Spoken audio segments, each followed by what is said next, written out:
本宫知道他一向行事乖张，是不屑和一个草包计较的。你这个恶心的贱人，我今日非打死你不可！你嫉妒我嫁得比你好，便百般污蔑太子殿下。我和娘平时待你不薄，你心思怎能如此歹毒？哼，凤福雪，你还真是把妖精当菩萨，善恶不分呢。你明明一副人样，为何偏偏长了个猪脑子？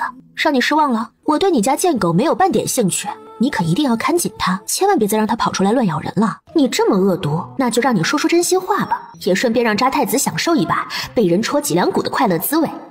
别谢我啊，我是活神仙。沈君此瞥见拍向凤福雪脖梗的毒粉，眸子缩了缩。本王的王妃在花园等本王，何时去勾引阿猫阿狗了？本王的王妃温柔贤惠，对本王一心一意，并非是朝三暮四之人。下次若再去敢污蔑诋毁她，本王绝对不会轻饶。好姐妹好好看呢，她来为我撑腰了。原来我不是一个人在战斗啊！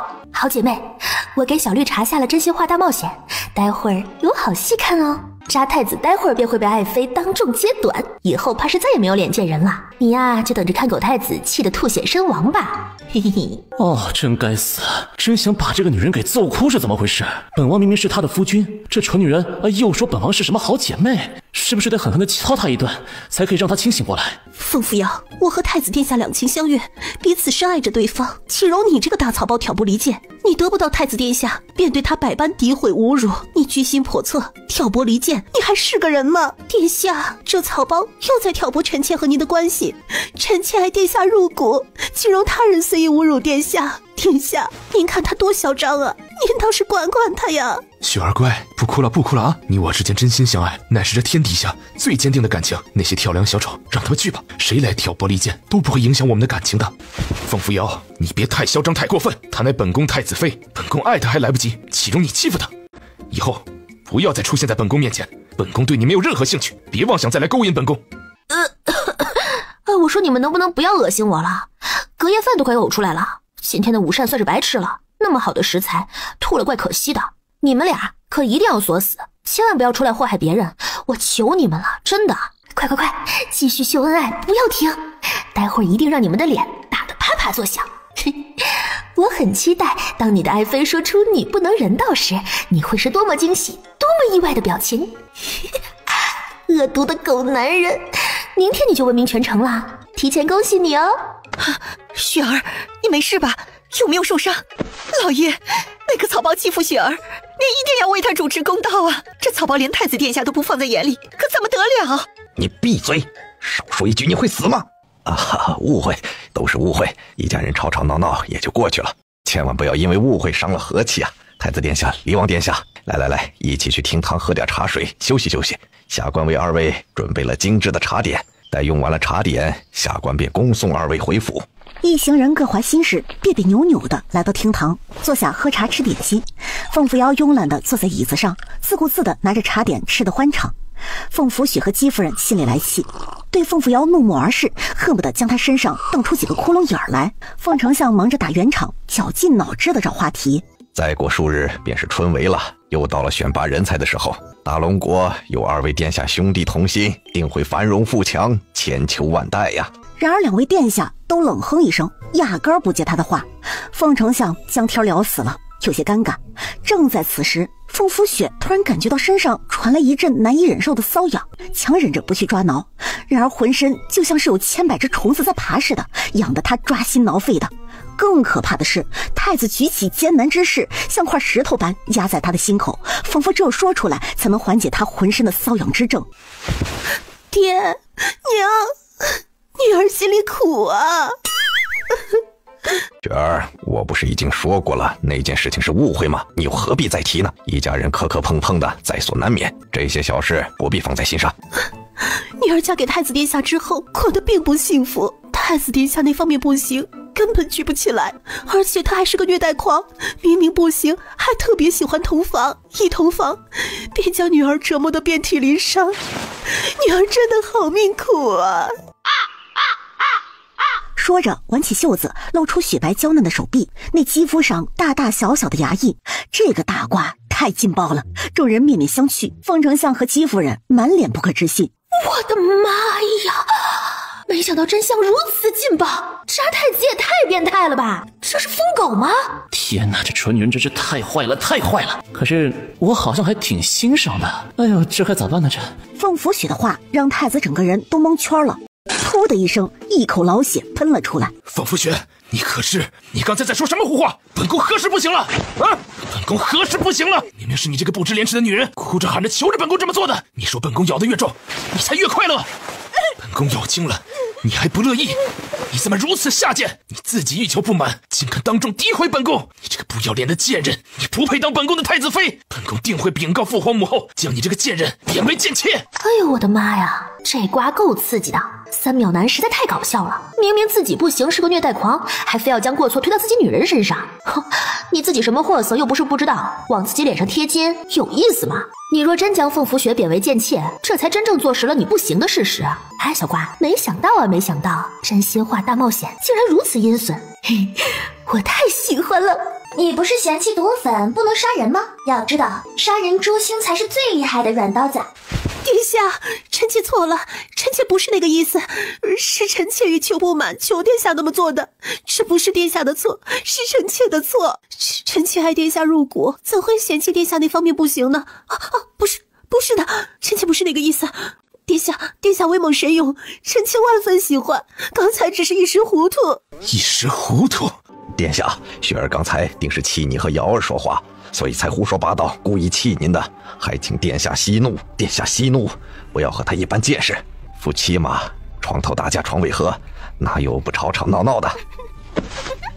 凤扶摇，你不要再笑了，都是你的错。若不是你和太子吵架，哪会引起雪儿误会？啊，不是，爹，太子不行又不是我造成的，你骂我干什么？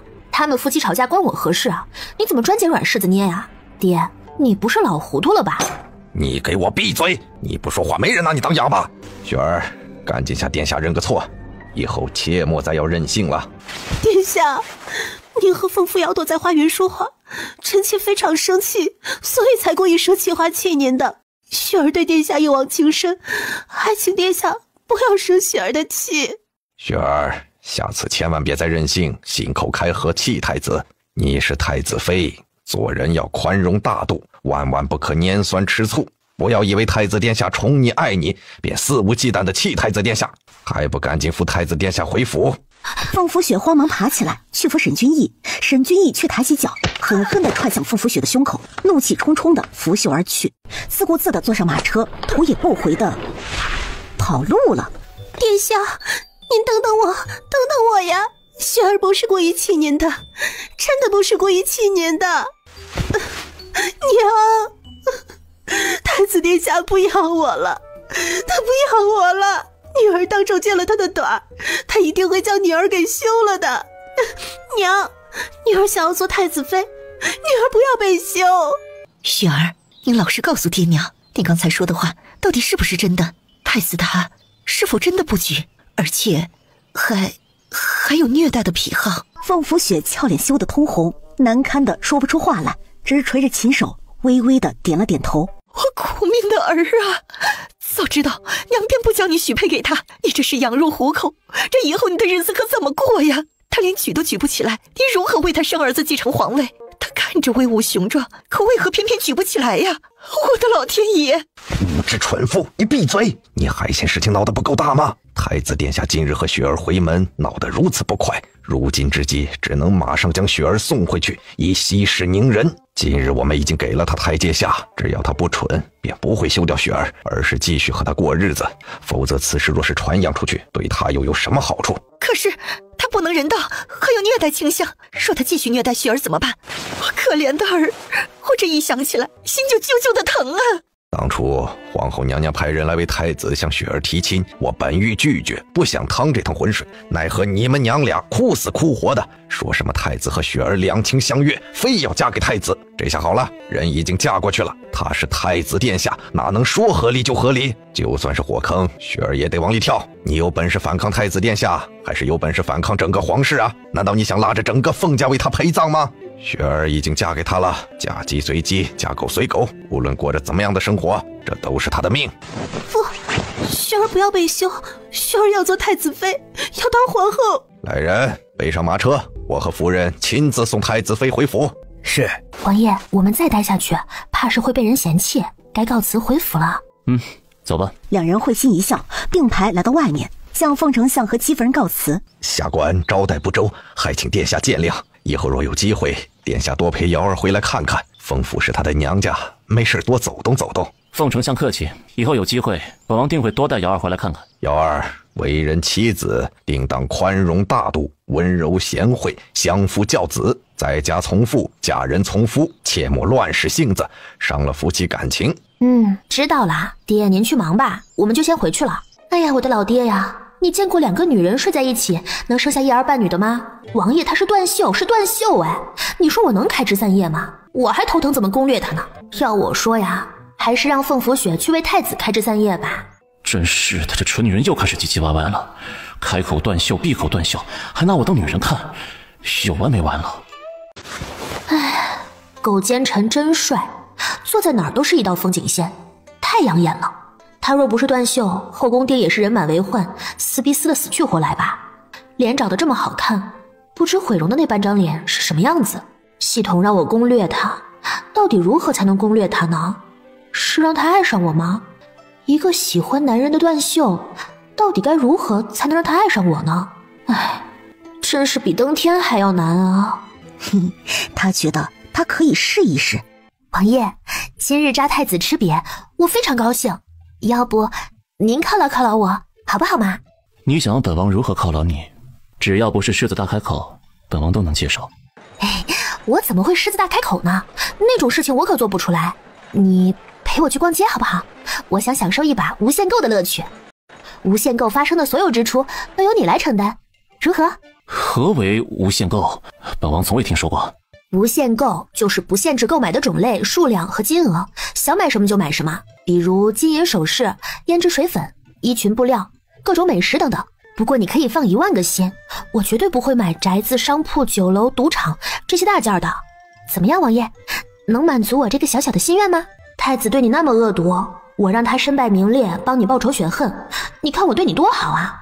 好不容易穿越到古代，真的很想到处看看，享受一把无限购的乐趣。你有所不知，1000年之后，到处高楼大厦，毫无地方建筑特色可言。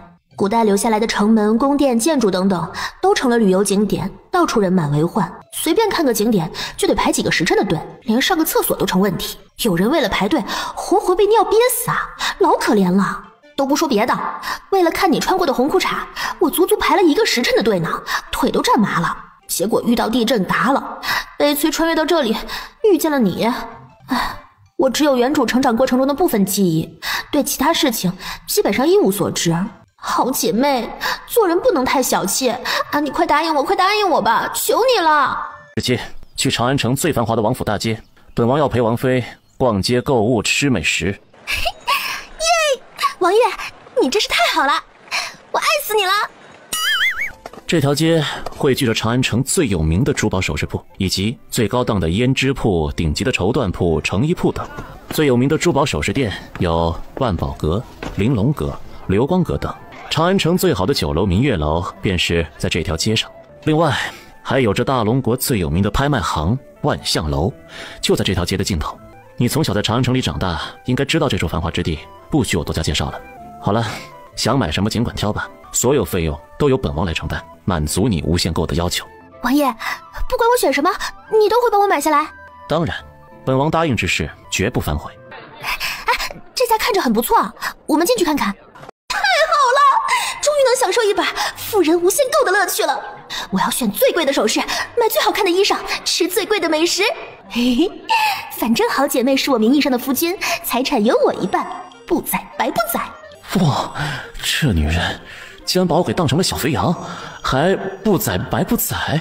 嚯！王爷从不陪女人逛街，今日乃破天荒第一次，难道王爷终于铁树开花，知道怎么哄女人了？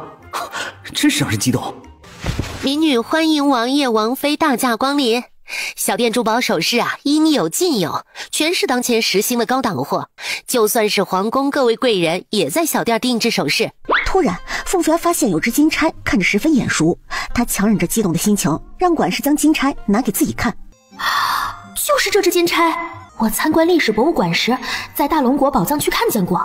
据说玲珑阁的首饰是大龙国末代皇后最喜欢的首饰，难道买着金钗之人以后便是大龙国的皇后？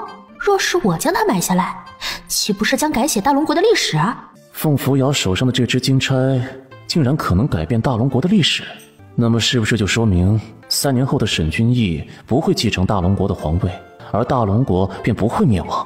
若是如此的话，不要说送给凤扶摇一只金钗了，就算把整个店铺都买下来送给他，那也是值得的。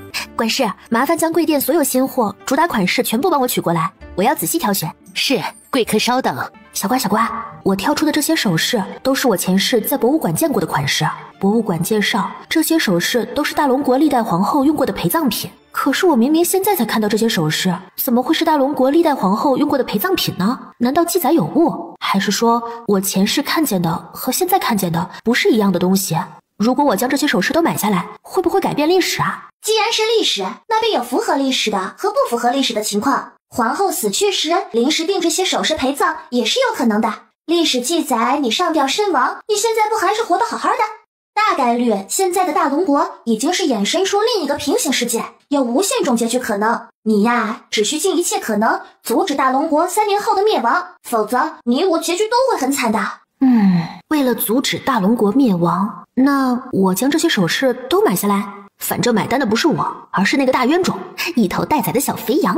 今日不让他大出血，我这心里实在是过意不去啊。奇怪了，凤扶摇是在跟谁说话呀？小瓜是谁呀？难道说凤扶摇可以跟本王看不见的人说话，或者是能与未来世界的人沟通？这个蠢女人，本王就先忍着吧，这些账留着以后慢慢跟你算。王妃挑选出来的所有首饰全部打包。是，民女这就帮王爷王妃打包。哎呀，王爷一下子买这么多呀，会不会太多了？只买1-2件，意思一下就行啦。否则让你花这么多银子，我这心里过意不去呀。无事，你喜欢就好，本王买得起。我就是一头大冤种，我就是一头待宰的小肥羊。这女人不让我大出血，心里怎么过意得去呢？哼，这个虚伪的女人。管事指挥店铺女士将装着首饰的箱子送上门前的马车，继而恭送2位财神爷出门。殊不知回廊尽头的某个房间，正有2双阴沉的眼睛注视走下楼梯的2人。岂有此理！岂有此理！沈居慈这个卑贱的蛮奴，不是不近女色吗？如今娶了草包王妃，竟然和她成双入对，陪她购买首饰，真是气死我了！想当年，他被我放狗撕咬，死狗般躺在我的脚下，浑身是血，奄奄一息，何其卑贱！没想到他隐忍4年，如今竟成为天道阁的阁主，成了大龙国最让我们忌惮之人。哥哥，你不是说草包会成为对付离王的最好武器吗？你看看，草包如今成为你对付离王的武器了吗？哥哥，我不想看见他和草包在一起，我想让草包那个贱人死。兰若，你看上去不对劲呢，是不是喜欢上那个混蛋了？他摘掉面具便是个令人恶心的丑八怪，你口味不会这么重吧？不过呢，你若真喜欢他，等为兄将来灭了大龙国，到时候将这个丑八怪送给你当男宠如何？为兄很期待看你狠狠虐待他的样子呢。至于凤扶摇那个草包，我们找个时间用毒药控制他不就行了？心急吃不了热豆腐，此事不能操之过急。等找到机会，我俩去会会他。兰若，我们费尽心力推波助澜，让草包嫁给离王，不过是想借他之手除掉离王罢了。今日看来，离王似乎挺喜欢这个草包的，如此甚好。只要能控制那个草包，便能让他神不知鬼不觉的把我们干掉离王。希望我们的大计能早日成功。那好吧，兰若都听哥哥的。我并非喜欢沈君慈那个丑八怪，我只是觉得当初他在我们面前卑贱如泥，如今竟耀武扬威，还处处和叶国作对。我只是想将他抓住，用各种手段将他折磨得生不如死。你放心，肯定有这么一天的。这家是卖什么的？看上去很豪华的样子。我们进去看看。欢迎贵客光临小店。哎呀，老爷陪夫人逛街，真乃温柔体贴，令人羡慕。本店呢，专售女子所用之物，手帕、肚兜、随身携带的镜子、抹额、胭脂水粉等等。小店所有物品款式新颖，质量上乘，童叟无欺，乃是长安城有着100年历史的老字号。夫人看中我家物品，眼光真是太好了。福晋，这个抹额好看吗？绣花看着是真精致，不过似乎宽了点，都快遮住眼睛了。款式怎么如此古怪？做抹额确实宽了点儿。那女子好搞笑，竟然将鬼水袋当抹额，笑死个人了。戴着银色面具的美男不是李王吗？原来他长得这么好看。好看什么呀？另外那半张脸毁了容，惨不忍睹。要不然为何要戴着面具呀？老爷夫人，这不是抹额，而是鬼水袋，抹额挂在那边。这个蠢女人居然连鬼水袋都不知道，怎么办呢？这丢人啊，得快丢到姥姥家去了。鬼水袋啊？那不就是大姨妈巾吗？原来古代也有这个，为啥我没有原主这方面的记忆呢？哎呀，干了个大尬了，大意了。原来在7年之后，这个玩意儿叫做大姨妈巾。何为大姨妈呀？哎，搞不懂，实在是搞不懂。各样花色来一些，一共要50条，全部打包带走。这玩意儿可是消耗品，50条用不了几次。是啊，夫人，这就帮您包好。您看看还有没有别的想要的，待会儿一起结算。用布袋装好，交给凤扶摇。凤扶摇随手递给身旁的沈君慈，沈君慈犹如烫手山芋般，又递给了身后的云十七。云十七抱着布袋，如同抱着个火球般分外烫手。为什么是他拿着，而不是萧颖或者那2个站得远远的丫鬟呢？夫人，您看这肚兜布料，您看看这绣花，都是上等货色，布料采用最上等绸缎制作，绣花呢，则是南方最有名的南绣，一针一线啊，活灵活现。您到别的地方可找不到这么高档的肚兜了。夫君，这肚兜布料光滑如水，绣花精致漂亮，贴身穿一定舒服。你觉得我穿着会好看吗？若是你也觉得好，我便多买一些。嘿嘿，好姐妹，你也可以买来穿呢，配你的大红裤衩一起穿呢。你和宝那啥的时候穿给他看，他铁定喜欢。哎呀，我迫不及待想看你穿了，怎么办啊？上面绣花大红肚兜，下面绣花大红裤衩，我的妈呀，画面太美，不敢想象。完了，我的鼻血要飙出来了。哼，蠢女人，又开始胡言乱语了。听听这是人说的话吗？这明明是猪脑子，迟早有一天我会被这个蠢货给活活气死的。啊，想买肚兜是吧？那本王便帮你多买些，砸死你！以后谁穿给谁看还不一定呢。不同的花色要100条，打包。夫君，你要买100条？你真的要买100条？这么多，我一个人怎么穿得完啊？啊，我懂了，原来你也想，哎呀，看看，我就知道，原来王爷您也喜欢，真不愧是好姐妹啊，咱俩眼光一样好，你50条，我50条，好姐妹一起穿嘛。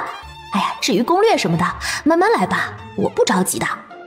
蠢女人，那都是买给你的好了，本王才不会穿女人的东西呢。这么多的肚兜，以后让你天天穿。夫人，100条肚兜已为您打包装好，请问夫人还有没有别的想要的呢？小店还有胭脂水粉、镜子抹额等，您都可以挑选的。凤扶摇抱起装着肚兜的袋子，随手塞到了萧颖怀里。萧颖抱着满满一大袋子肚兜，脸红的飞起，抱着女人的东西怎么就那么别扭呢？云十七幸灾乐祸地瞅着他，嘴角差点咧到耳根子后面去了。要尴尬，大家一起尴尬。凤扶摇对着胭脂水粉不太感兴趣，表示不要。夫人，您和老爷感情真好，只羡鸳鸯不羡仙，真是让人羡慕。我们这里还有好东西，不知夫人感不感兴趣？好东西？什么好东西啊？在哪儿啊？好东西啊，在那个单独的贵宾室，很多夫妻都买去用的，价格好，质量优，包你满意。因是纯黄金打造，只是这价格嘛，有点小贵。夫君，要不我们进去瞅一眼？去看看吧。若是你喜欢的话，我为你买下来。女管事大喜过望，连忙屁颠屁颠的到前面带路。女士抱着一个精致的木匣子，郑重的放在凤扶摇和沈君慈的面前，缓缓将木匣子打开。刹车。这是什么东西啊？金子做的大号毛毛虫，这是干什么用的？干嘛？夫人，老爷，我还没来得及为你们详细介绍呢，这是……沈君慈黑着脸，狠狠瞪了女管事一眼，眼神森冷，眼底杀气一闪而逝，吓得女管事急急闭了嘴，背后冒出一层冷汗。啊，我刚才还没有看清楚呢，那到底是什么东西啊？你不是说要为我买的吗？为何要带我出来？不是什么好东西，你不需要知道。到底是什么嘛？你就不能告诉我吗？不能，有些东西你不需要知道。好吧，那赶紧结账吧，我们出去继续逛。东西买的差不多了，接下来我们去买吃的。我要吃桂花糕、绿豆糕、龙须酥、冰糖葫芦，我还要吃烧鸡、烤肉串、大肉包子、灌汤馄饨、三鲜饺子，我还要吃烤全羊。哼，吃这么多，不怕活活撑死你？好香啊，王爷！我们去吃什么呢？前方拐个弯，便是长安城有名的明月酒楼了。烤全羊乃是一绝，你若是想吃的话，本王便带你去吃好了。除了烤全羊，其他菜式也是很不错的。那好啊，我要去吃大餐，我要去吃烤全羊。王爷，无限购也包括请我吃大餐的，对吧？你答应过我的，无限购买什么都可以，说话要算数哦。本王说话自然算数了。你若是还有想要的，本王都可以买给你。哎呀，有财神爷跟着就是好啊，想买什么买什么，大冤种不宰白不宰。哼，在他的眼中，原来我只是一个为他花钱的大冤种。凤丞相和戚夫人亲自将哭哭啼啼的凤福雪送回了太子府，太子心情不好，压根儿就没出面迎接凤丞相夫妇。雪儿，你既嫁给太子，便生是他的人，死是他的鬼，这一切都是你的命，不可再任性胡闹，好好向太子认个错，待他气消了，自然便好了。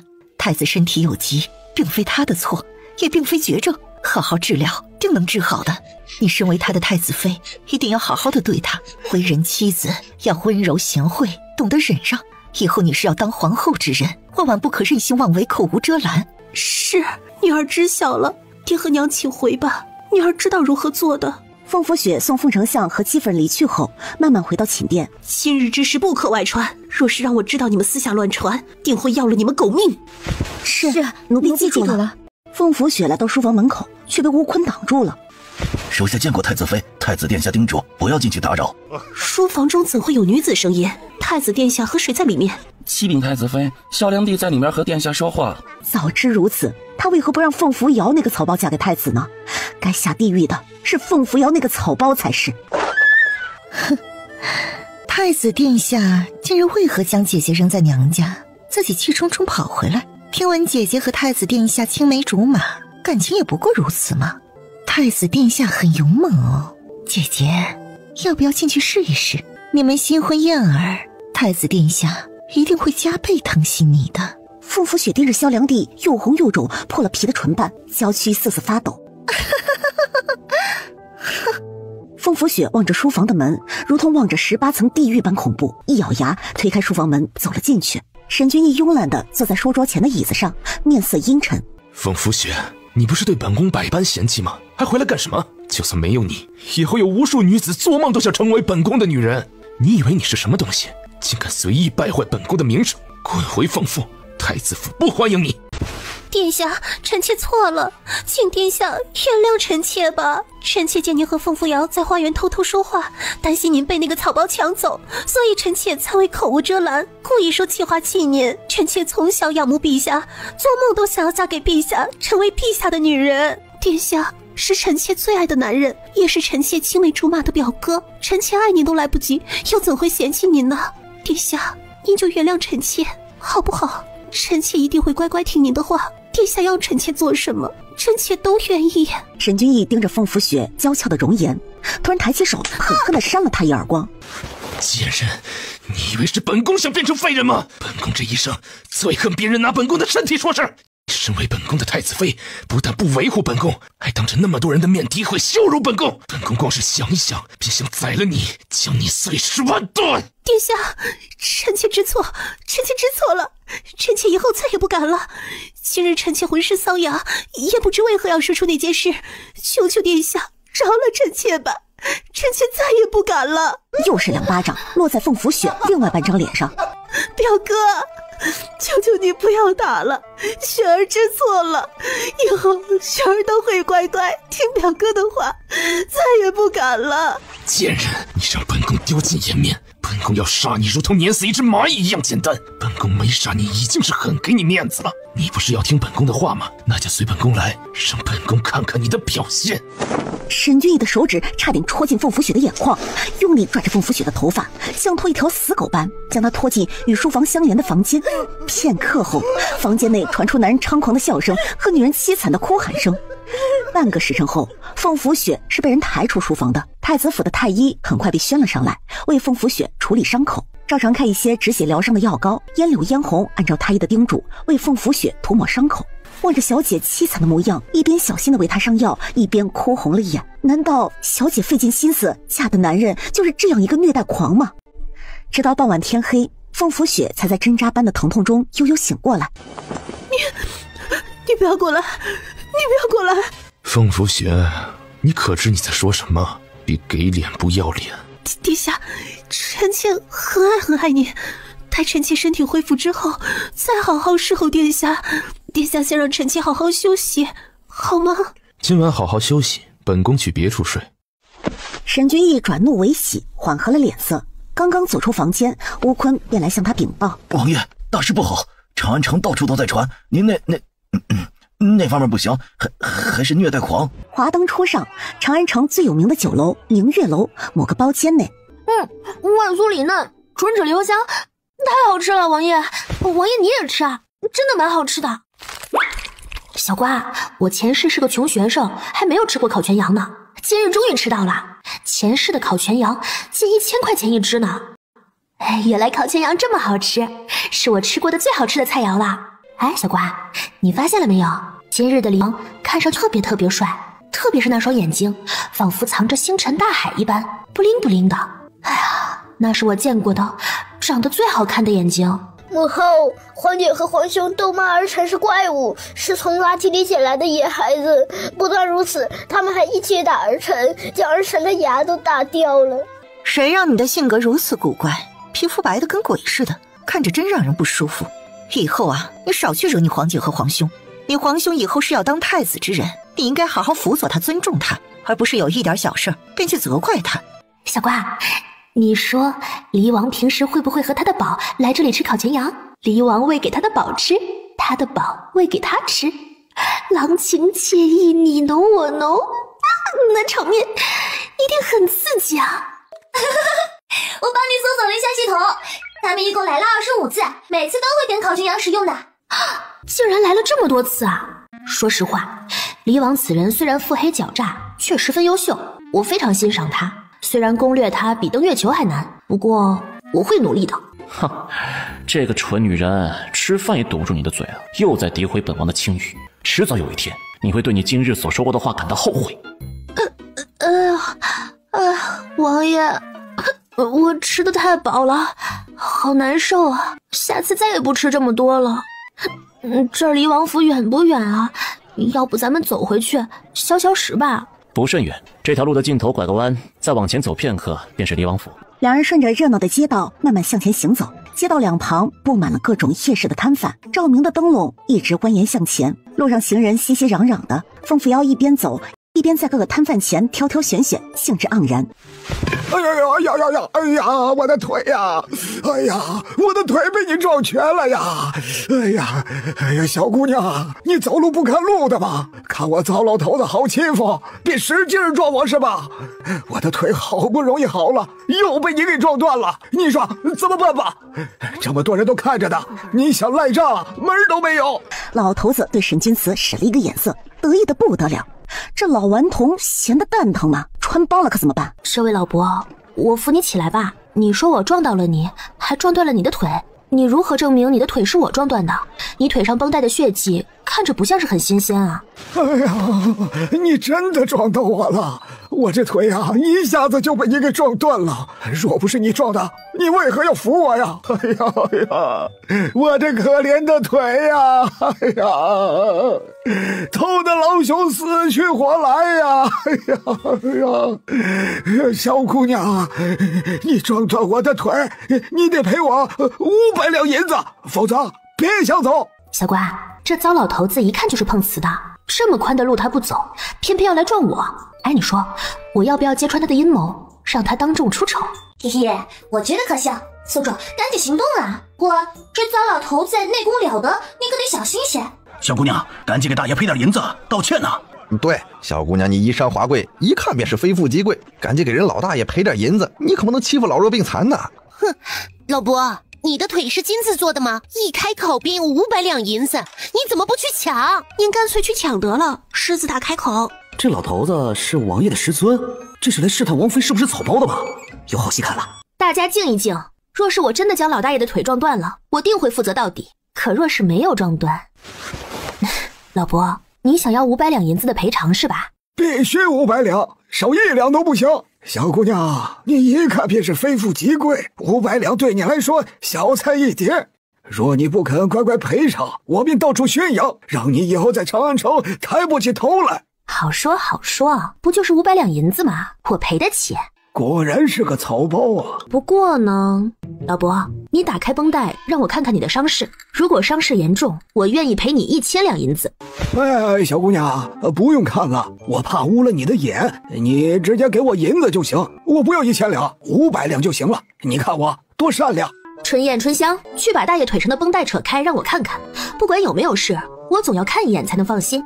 2个丫鬟心领神会，奔上前去扯老大爷腿上带血的绷带。老大爷是真的急了，坚决不让2个小丫鬟扯开。然而春燕眼疾手快，一把扯开老大爷腿上的绷带，绷带扯开，露出老大爷完好无损的腿。别说是撞断了，连皮儿都没破一块。哎，你的腿不是没事吗？你给人家小姑娘500两银子，你的心也太黑了吧！哎呦，我的天哪，这原来是老骗子呀！哎呦，你看天演得跟真的一样。就你这老骗子，应该扭送官府报官去。大家一起上，抓住他送官！哎呀，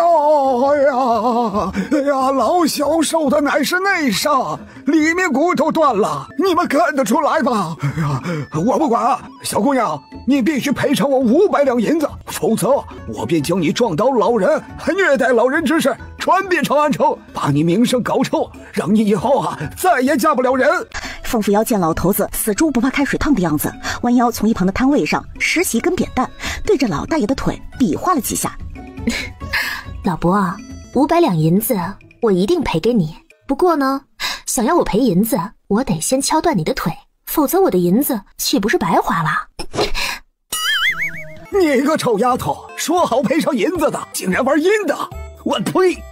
哼，糟老头子坏得很，竟然敢讹诈本小姐。本小姐眼睛又不瞎，还看不出他是来碰瓷的。下次再让我碰到，一定要敲断他的腿，让他如愿以偿。就是那人一看就不是好人，小姐今日没敲断他的腿，已经很仁慈了。17、萧颖，去追赶那个骗子，抓到以后送官府查办。是。王爷，我不想逛了，我们回去吧。那老头子看着虽然不像好人，不过也并非十恶不赦之人，若是抓住，稍稍教训一下就好了，不必送入官府查办。也许他遇到了难处，也未可知。但凡有点办法，谁又会去当骗子骗人呢？这坨牛粪似乎还不错，为人还算蛮善良的，不像有些大家闺秀啊，表面贤良淑德，暗中恶毒不堪。你说什么便是什么，前面便是离王府了，我们回去吧。哎呀，这些珠宝一看就是高档货呀，我可得收入空间放好，自己逛街让别人掏钱的感觉实在是太爽了。我要抱紧大冤种的金大腿，跟着他吃香的喝辣的。他虽然不爱我，但是谁让他是我名义上的夫君呢？为我花银子是他应尽的责任嘛，也算是对我的补偿吧。以后呢，等他和他的宝正式在一起之后，我便再也沾不到他的光了。唉，不知猴年马月才能将他攻略下来。酷了吧唧的蠢女人，你真该去好好治治你的脑子，竟将本王当成什么大冤种？你还知道本王是你的夫君呢？我还以为你脑子被人夹坏了，给忘了这茬。王爷，这50件肚兜留给你用，这肚兜配你的绣花红裤衩，乃是绝配呀！你不要不好意思哦，我不会告诉任何人的。爱男人还是爱女人，是每个人的权利，我会尊重你的选择的。等你以后和真爱在一起之后，我便自动退出，绝不打扰你们。只要银子到位，我是很善解人意的。那个，王爷，你怎么了？你和司空小宝两情相悦，可不能做对不起他这事啊！你不是一直在诋毁本王是个断袖吗？本王到底是不是断袖，你试一试不就知道了。俯下高大的身躯，恶作剧般吻向凤扶摇的唇瓣。凤扶摇感觉到脑袋嗡的一声，一股令人酥酥麻麻的电流从唇瓣迅速涌向全身，如腾云驾雾一般。什么情况？这家伙竟然亲我了！他竟然亲我了！完了完了完了完了！我的初吻没了！我的初吻被狗男人夺走了！这不只是他的初吻，也是他的初吻，好吗？沈君慈越想越气，重重的咬上一口。一个不小心，两人的牙齿狠狠地撞在一起。你是狗吗你？咬得这么重，你不会接吻逞什么能啊？撞死我了！门牙都快被你撞缺了！蠢女人，下次再唧唧歪歪，本王咬死你！说完，傲娇的一甩袖子，逃似的跑了出去，唇上还残留着少女香甜诱人的气息，脸颊滚烫的似乎要着了火一般，心跳的速度那快得不像话，脑中全是少女一喜一嗔的倩影。不是吧？我刚才竟然被沈君慈那个王八蛋给亲了！这可是我的初吻啊，就这样被他夺走了。这家伙接吻技术那么差，把我门牙都磕出血了，这体验也太差了吧？难道他和司空小宝平时不练习接吻，而是直奔主题来着？沈君慈一听，肺都快气炸了。接吻技术差，那是因为他是第一次，太紧张了，是意外好吗？没亲过女人，紧张也正常。反正他长那么帅，亲你一下又不掉块肉，你就当练车得了。反正你并不吃亏，迟早都是要攻略他的，慢慢的也就适应了。练车还开车呢？有这么比喻的吗？我一直拿她当好姐妹，现在她竟然亲了我，我还如何拿她当姐妹啊？这不是自欺欺人吗？我知道我带着攻略她的任务，可是她根本就不爱我，让我和她亲密，我接受不了。万一她睡到夜里兽性大发怎么办啊？小瓜，我今晚不敢和他同床了。七，你就矫情吧，他那么帅，睡你又不吃亏，不如趁热打铁。你今天将他给攻略了，如果生个儿子，大可以屈服留子，扶持你儿子当皇帝，你当太后，而他呢，该上哪上哪。早挨刀是一刀，晚挨刀也是一刀。我决定了，今晚就动手。哼哼哼哼，沈君慈，你等着，我今晚不会放过你的。早挨一刀是一刀，晚挨一刀也是一刀。这女人打算今晚对我动手，这女人隐藏这么久了，今晚终于要对我动手了。他倒是要看看这个蠢货今晚如何对他动手。徒儿，你今日又陪那坨牛粪逛街购物，又陪他吃大餐，还为了安抚他派人追赶你师父，你是不是要欺师灭祖啊？你要试探他，何不找个更好的理由啊？自己演技太拙劣，倒怪起我来了，真是的！别一天到晚吃饱了撑着没事做，歇几日不好吗？哎呀，臭小子，我辛辛苦苦还不是为了你啊！老实交代，你是不是爱上那坨牛粪了？徒儿啊，你体内的寒毒即将发作，一个不慎便会毒发身亡。要不是你一直保持童子身，怕是早就一命呜呼了。那坨牛粪虽然长得不错，但是你千万不能轻易糟践自己的身子。越漂亮的女人越是红颜祸水，你千万要洁身自爱呀！为师当年就差点被……知道了，师父，我知道该怎么做的。你早点休息去吧，明日我还要上朝。师父若是实在闲得慌，不妨为徒儿找一个师娘吧。臭小子，你又嘲笑你师父，看我不打断你的狗腿！你体内寒毒即将发作，你千万不能对牛粪动情啊！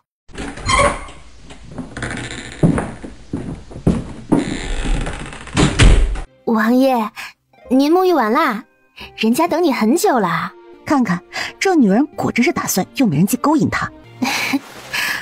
王爷，人家嫁给你这么多天，你连碰都不碰人家一下，是嫌弃人家丑，还是嫌弃人家笨呢？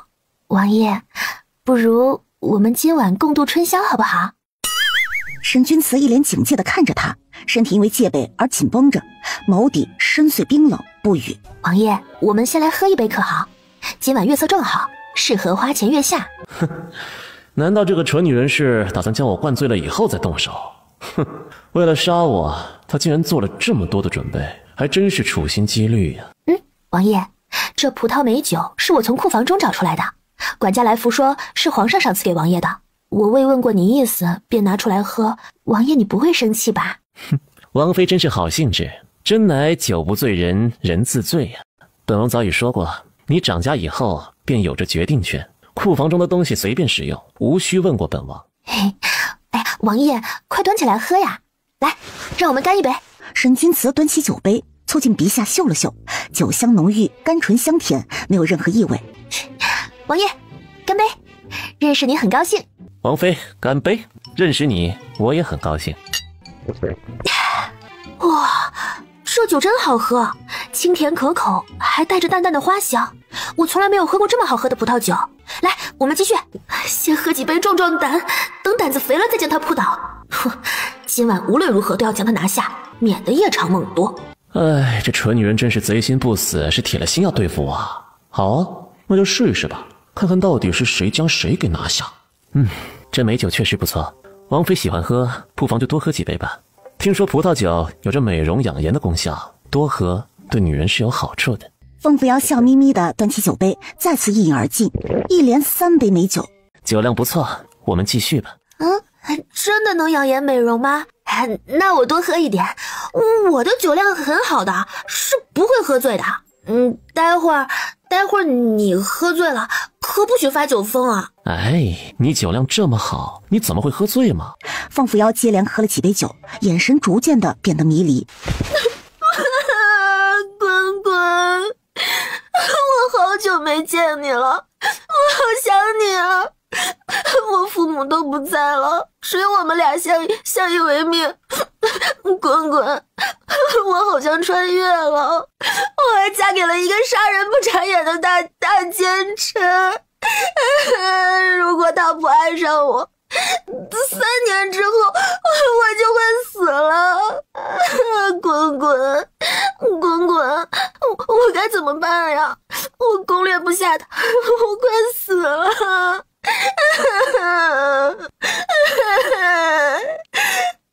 滚滚，我不要死，我不能死。滚滚是谁？他是你什么人？滚滚，你是我养的大狗狗啊，你怎么连你家小主人都忘记了？臭滚滚，滚滚，你不会又在家里随地大小便吧？我要攻略王爷，让他爱上我。他如果不爱上我，我就会死。赶紧睡吧，再不睡的话，明日起来得头疼了。滚滚，你一直守着家，没让人进去偷东西吧？没有。滚滚，你没有去偷隔壁王大伯家的鸡吧？没有。滚滚，你的毛毛真暖和，我喜欢搂着你睡。滚滚，我嫁给大奸臣，可能他永远都不会爱上我，我3年之后就会死，再也回不来了。我不在，你要记得自己跑出去找吃的。你死不了的。一夜好眠，醒来已经是清晨。蠢女人，竟敢鄙视本王的亲吻！说着，鬼使神差般凑上前，轻轻附上那娇嫩诱人的唇瓣，唇与唇相触，酥酥麻麻的感觉再次涌上心头。蠢女人，你不是说本王不会亲吻吗？本王偷偷的多练习练习不就会了？下一次我一定让你刮目相看。原来亲吻的感觉竟如此的妙不可言，不知俩人互相亲吻是个什么滋味。沈君慈心砰砰乱跳着，做贼般小心地望着怀中的少女，继而帮她盖好被子，轻手轻脚地走了出去。王爷，我昨日已将太子身体有疾的消息散播出去，听说太子气得差点吐血，让人严查是谁透露出去的。此事我们做的隐秘，他查不到我们头上。另外，过些时日便是春闱，这几日京城人多嘈杂，昨晚有人在醉花楼售卖春闱考题，被天道阁的兄弟抓了起来，不知那泄露的考题是不是真的，今日会严加审问。想办法将泄露考题之人与太子扯上关系，本王就还不信了。如此上面还会去包庇他，待会儿本王就亲自审问那些泄露考题之人。是，早膳已备好，王爷用过早膳再进宫。我昨晚不是想攻略王爷的吗？后来他一直劝我喝酒，我到底将他攻略下来没有啊？我不会将攻略的正事给忘了吧？哎呀，大好时机就这么白白错过了。哎呀，美色果然误事啊！小姐，您嘴唇破了皮，是不是不小心磕着了？昨天死奸臣强吻他，居然将他的唇咬得这么重，他是属狗的吗？迟早有一天他会咬回来的。凤扶摇用过早膳，在离王府转了转。这个世界没有电视，没有手机，不能上网，很是无聊。禀告王妃，花将军府嫡孙小姐来看望您了，正在前厅等您。凤扶摇在脑海中搜索片刻，这才想起来，花将军府是原主亲生母亲的娘家。凤扶摇来到前厅，便看见一个身材高挑的少女等在那里。表姐，听说你嫁了人，我代表祖父来看你。你嫁给那个怪物，他没有虐待你吧？表妹花不落，你长得真可爱，吃点点心吧。你放心，离王没有传说中那么可怕，怎么会虐待我呢？对了，外祖父的身体怎样了？我很久没有去看望过他老人家了。哎，表姐，自从我爹娘去年出事后，他老人家身体一直不好，昨日还咳血晕倒了一次，哥哥不眠不休照料他呢。表姐，说祖父也不在了，我和哥哥变成了孤儿。外祖父不到花甲之年，怎么会不在呢？表妹，中午在这边用过午膳之后，我和你回去看看他老人家。小瓜，花沧海花老将军得的什么病啊？我能从系统中获得对症的药物吗？花沧海，抗敌名将，历史上的英雄人物，不如你过去看看他，我用系统扫描过后才能知道。你还能用系统扫描？你这功能挺齐全的呀。哎，我天天带着你，不会有辐射吧？万一哪天我得了癌症，岂不是要死翘翘了？我又不是实体，我只是你脑中带的一个系统，能有多少辐射啊？还没阳光的辐射大呢。有本事你不晒太阳，当缩头乌龟啊！表姐，印象中我只见过你一次，就是去年爹娘不在了，我从边疆回来那次。那次之后，我便再也未曾见过你。祖父还经常念叨你呢。洛洛，你表哥、外祖父都是我血浓于水的亲人，以后我会经常去看望你们的。祖父曾和我说，你在凤长相府，不受待见，被人厌弃，以后若是嫁不出去，便嫁给我哥，当我哥的娘子，如此你便不用嫁给别家受苦，受人歧视。没想到你这么快便嫁给了离王。祖父听说你在新婚夜刺杀离王，还闹着上吊寻死，十分担心你。祖父让我转告你，说有一天实在过不下去了，便来花将军府，祖父会养着你的。谢谢外祖父挂念我，我嫁给离王过得挺好的，让他老人家不必担心。市井上那些传言不必相信，表哥值得更好的，他定会娶一个和他两情相悦之人。他若真的娶我这个大草包，也太委屈他了。洛洛，待会儿用完午膳，我们一起去看望祖父吧。太久没有去看望他老人家，我挺挂念他的，也顺便过去让小瓜看看老人家到底得了什么病。凤扶摇带着花不落参观了离王府，一路上蹦蹦跳跳叽叽喳喳的为凤扶摇讲述他在边疆的一闻趣事。西疆城条件十分艰苦，周围都是一望无际的草原黄沙，吃的也特别差，要么是馕饼，要么是窝头，但是纵马奔驰的感觉真的很不错呢。哎呀，我特别喜欢在草原上打猎，有时还会被野狼包围，野狼可聪明了，会袭击马群，袭击羊群呢。去年冬天天气极寒，大雪纷飞，西蛮部落突袭西疆城，爹和娘带兵抗敌，却不知西疆城中有内奸，也不知西蛮部落和叶国勾结，后面有叶国撑腰。那次爹和娘带领的军队被部落骗入绝境，和敌人厮杀了3日3夜，最后我方2万大军尽皆战死，血流成河。表姐，就是那一次我没了爹和娘。表姐，我爹娘做事一向谨慎，绝不会冒进冒险。那次战事，我分明听爹娘再三和副将军确认，那次只是部落来犯，并无他敌。然而待我爹娘带兵迎敌，却被突然冒出的大军逼上绝境，最后那副将军因退敌有功，被太子推荐为西疆城将军，而我爹娘却成了百百姓上的千古罪人。洛洛，坏人不会有好下场的，他们定会受到惩罚。这件事情你和外祖父说过吗？我和祖父说过此事，可祖父只是告诫我，让我对此事不要声张，否则华将军府将会面临灭顶之灾。再说，如今华将军府只剩下我和哥哥，他只想看我和哥哥平安长大，不想节外生枝。如今祖父逼着我哥哥参加春闱考试，不想再让我哥走武将之路了。小瓜，你知道花将军府和太子之间有什么仇怨吗？多年前，花老将军和齐国公曾为辅佐哪位皇子上位而生过嫌隙。后来，建德帝在齐国公扶持下上位，便对花老将军十分冷落，将其贬斥到西江城驻守边疆。花老将军年事已高才调回来，接着呢，又让他儿子戍守边疆。后来儿媳进阶战死，多年来西江城战事频繁，多次遭到叶国侵袭。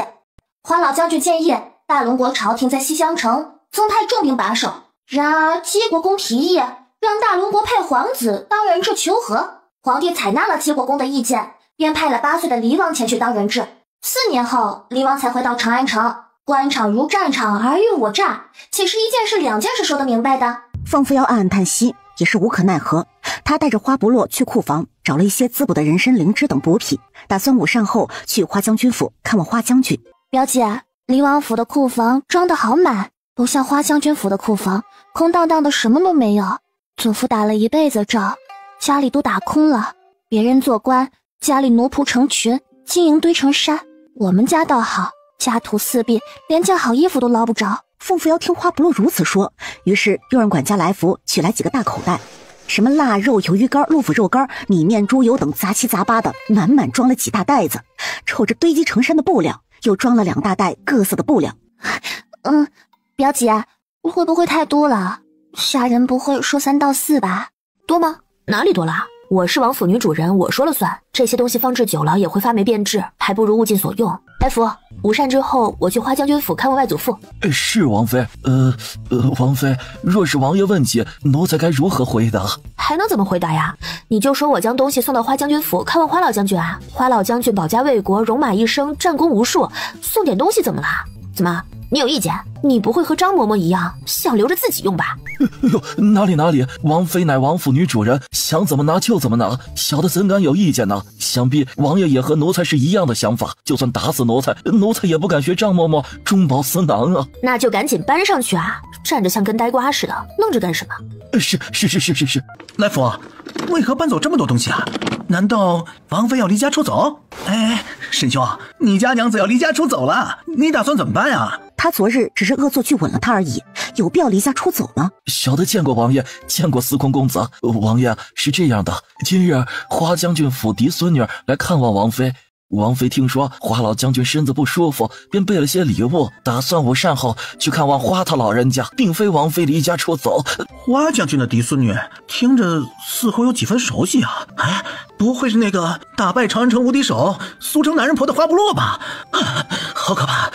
谁若娶了她，肯定是倒了8辈子血霉了。你跟你娘腔，骂谁男人婆呢？茅房里打灯笼照使是吧？你才是男人婆，你全家都是男人婆，嘴这么气，老娘今日便收拾收拾你，看你下次还敢不敢多嘴了。哎呀，老天，这是哪来的母夜叉呀？好男不跟女斗，本公子可不想跟你打架啊！你不要过来，你不要过来啊！哎呀，救命啊！这是哪来的疯婆子？姑奶奶，你别追了，别追了，你别追了！你再追我发飙了啊！你别追了！你不是骂我男人婆吗？来啊，打呀，让姑奶奶看看你到底是不是真男人！哎呦喂，哎呦，要打死人了，要打死人了！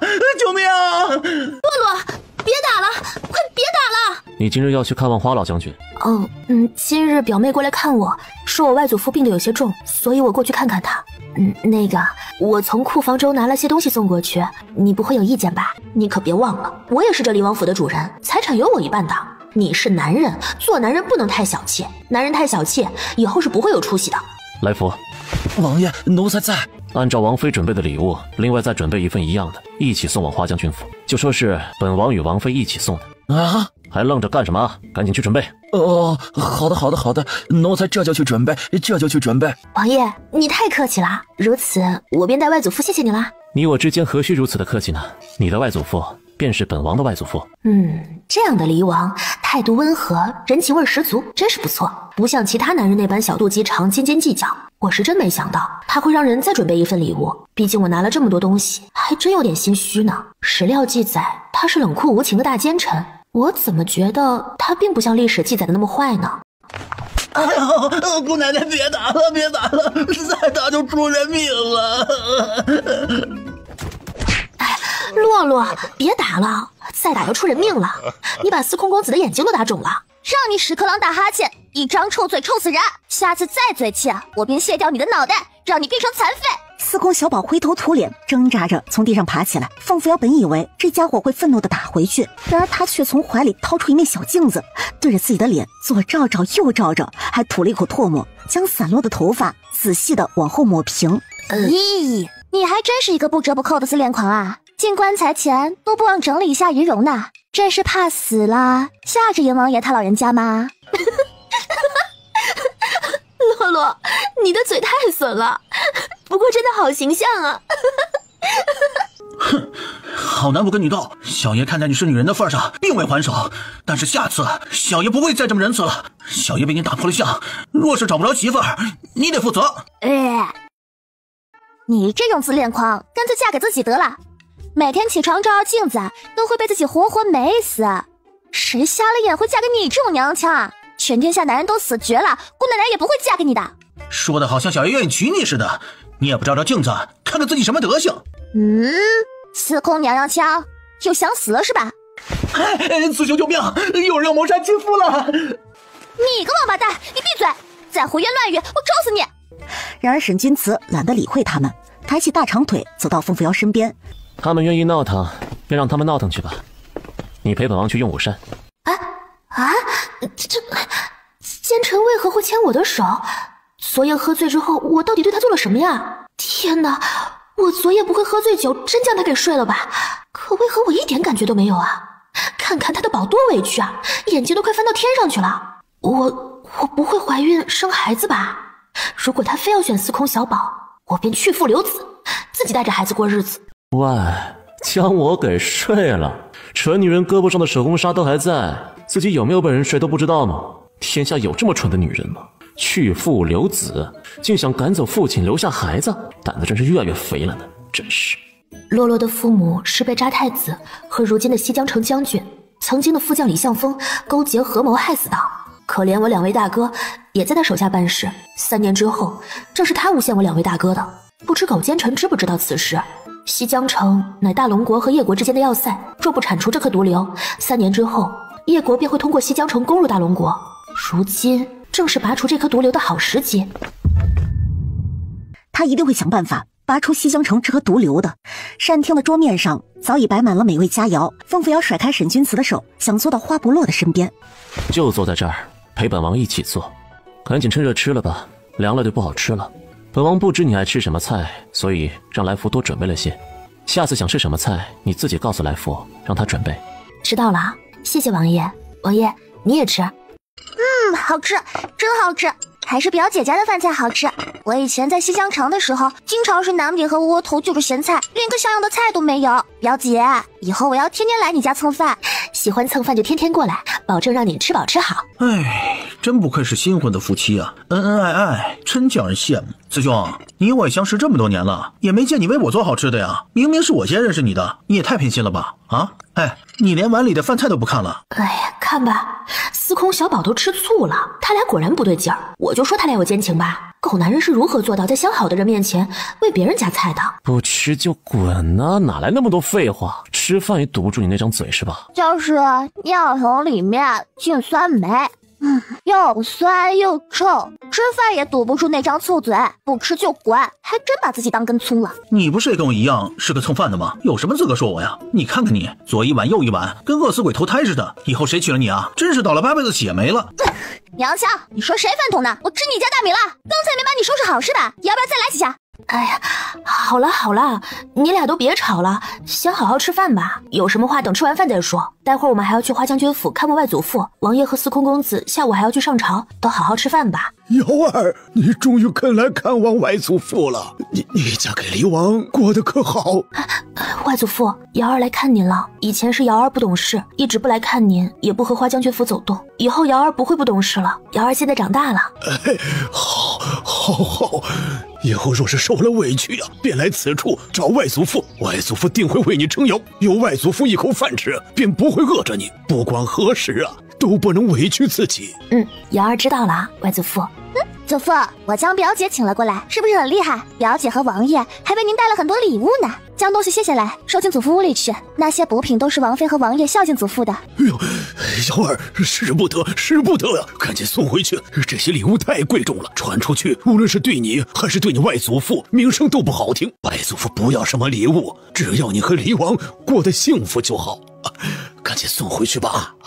外祖父不要你任何东西。祖父，东西送都送来了，怎么能退回去呢？我们家都多久没有吃过肉了？这些都是表姐和表姐夫孝敬您老人家的，您为何不要啊？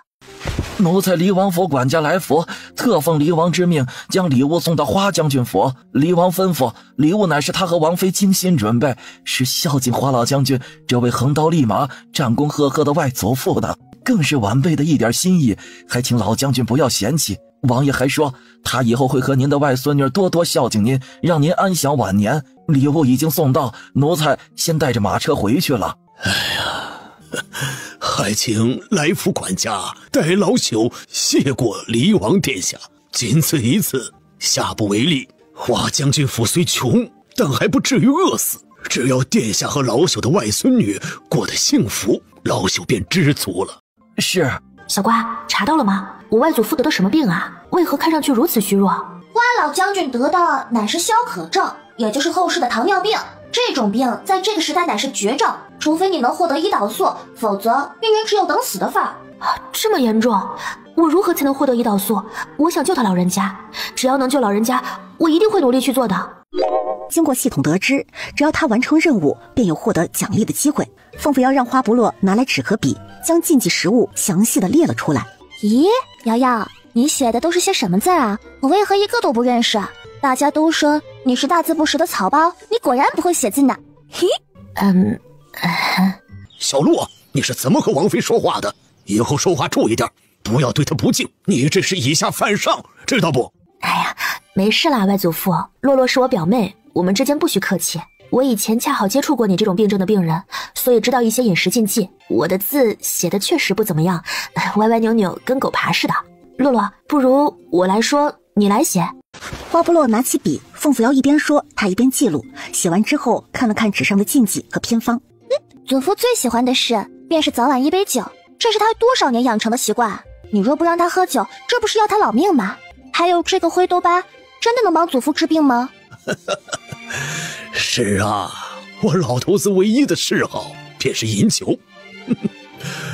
瑶儿啊，外祖父以后真的不能饮酒了吗？若是不能饮酒，这人生少了一半乐趣呀。外祖父，以后您不能再饮酒了。您得的病乃是消渴症，这种病不好治疗，且有许多禁忌。您若不严格按照禁忌饮食，将会越来越严重的。您先按照偏方治疗试试，后续我会帮您想办法弄一些药物进一步治疗。外祖父，洛洛和表哥只有您一个亲人，他们都还未成家呢，就算是为了他们，您也要爱惜自己的身体啊。姚姐，你放心，以后我会盯着我祖父，坚决不让他饮酒。哎，哥哥，快进来，快看看谁来了。她是刚刚嫁给离王的凤扶摇表姐，难道你不记得啦？祖父曾经想你娶她来着，可惜那时候凤丞相不同意，所以你俩没有成，嘿嘿。这个口无遮拦的小丫头，我不要面子的嘛。满城见过王妃，王妃安康吉祥。满城表哥好，见到你很高兴。听外祖父说你博学多才，学习很是不错，且将参加今年的春闱考试。表哥准备的怎么样啦？祝表哥心想事成，高中状元。托王妃的福，至于学的怎样，只有考过才能得知了。王妃难得回来看望祖父，不如晚上留下来用膳吧。我们乃是至亲，表哥不必一口一个王妃来称呼我，以后表哥像外祖父一样唤我瑶儿就好。哎呀，瑶儿啊，外祖父身体困倦，先躺一会儿。满城和部落带你在花将军府转转，晚上留在这儿用过晚膳再走。生儿，记得晚膳后送瑶儿回离王府。是，祖父。瑶姐，花将军府的母狗下了小崽子，刚刚满月呢，我带你去看看，帮你挑一只，老可爱了。大皇宫，听闻有人泄露春闱的考题，离王正派人调查此事。此事是真是假？为何朕并未听慈儿说起？春闱还有半个月便要举行，还未开始便有人泄露考题，天道阁是干什么吃的？为何无人来向朕禀告？陛下，离王定是尚未查出结果，待有了结果自会向您禀报。离王一向办事稳妥，没有把握之事是不会轻易下定论的，陛下只需耐心等待即可。另外，臣还有一事，前2日太子与王爷分别陪太子妃和离王妃回凤丞相府归宁，凤丞相举办了隆重的宴会，只是你吞吞吐吐干什么？归宁宴难道还有别的事发生不成？归宁后，太子妃和太子因为太子与离王妃说了句话，便吵了起来。太子妃向丞相哭诉，指责太子那方面不行，还有虐待倾向。太子和太子妃吵得不可开交，太子气得扔下了太子妃，自己回了太子府。此事在长安城传得沸沸扬扬，如今到处都在议论太子不行之事。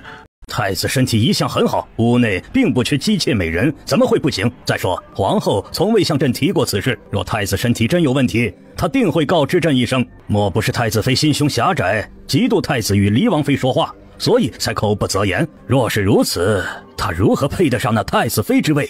哎呦，皇上啊，夫妻吵架嘛，床头打架床尾和，吵吵闹闹也就过去了。何况太子和太子妃还是新婚夫妻呢，吵吵闹闹啊，肯定是有的。这不正是感情好的表现吗？听闻凤丞相和姬夫人亲自送太子妃回府，太子和太子妃又和好如初。皇上啊，您就等着抱大胖孙子吧，那些谣言传一传也就过去了，清者自清，浊者自浊，皇上不必介怀。再说皇上还能再活100年，说不定还能生出几位小皇子呢。小顺子，去将苍玄天师请过来陪朕炼丹。宋卫，你现在陪朕去炼丹房，朕希望能再活100年，好好守护这大龙国江山。儿孙自有儿孙福，他们的日子还得靠他们自己过呀。建德帝自去炼丹房炼丹不提，然而姬皇后那边听到这个消息，可就没那么淡定了。凤福雪这个成事不足、办事有余的废物，本宫见太子喜欢他，才答应将他许配给太子。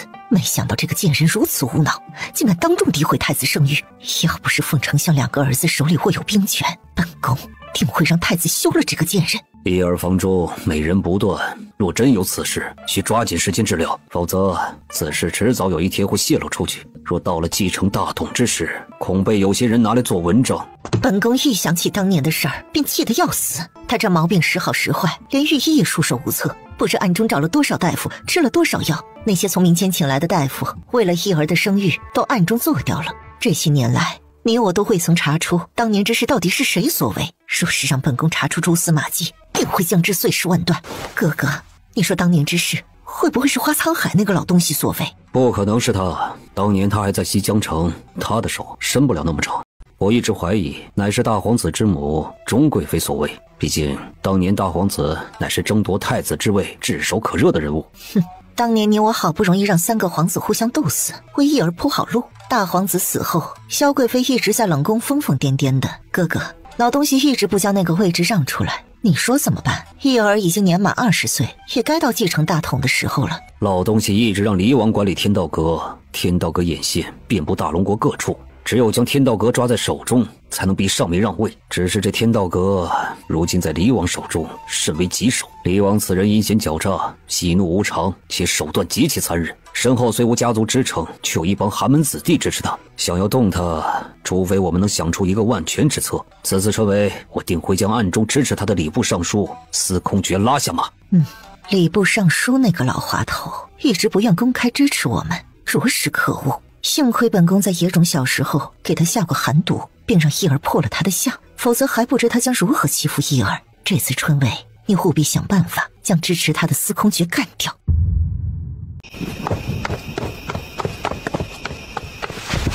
花老将军本不想收礼物，后来奴才转告了您的话，他才勉强收下。